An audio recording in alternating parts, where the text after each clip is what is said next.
talks in Busan, South Korea to tackle the global plastic pollution problem spanned nearly a week. More than 6 countries, along with environmental groups, called for an enforceable treaty that would limit plastic production and ban some chemicals from everyday products. But other oil-producing and developing countries pushed back, arguing that limiting plastic production would negatively impact economic progress. A record 220 lobbyists representing fossil fuel and chemical industry interests attended the talks, according to environmental watchdog Center for International Environmental Law. While it is encouraging that portions of the text have been agreed upon, we must also recognize that a few critical issues still prevent us from reaching a comprehensive agreement. These unresolved issues remain challenging, and additional time will be needed to address them effectively. The Busan talks were the result of 2 years of negotiations on plastics.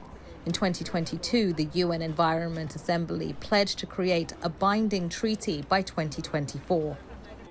Under UN rules, delegates must reach a consensus to pass a binding deal.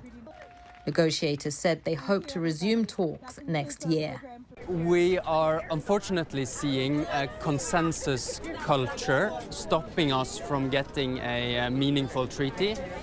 There are all these concessions being made. The discussions become more and more complex. Each year, the world produces more than 450 million metric tons of plastic, mostly from fossil fuels, and generates 350 million metric tons of plastic waste. Around half that waste is dumped into landfills. About 25% is mismanaged, often leaking into rivers and oceans. Another 19% is incinerated, and less than 10% is recycled.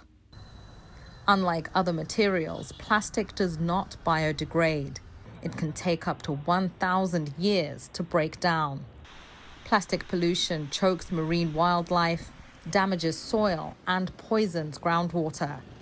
Without policy changes, it's projected that plastic production could climb about 70% by 2040.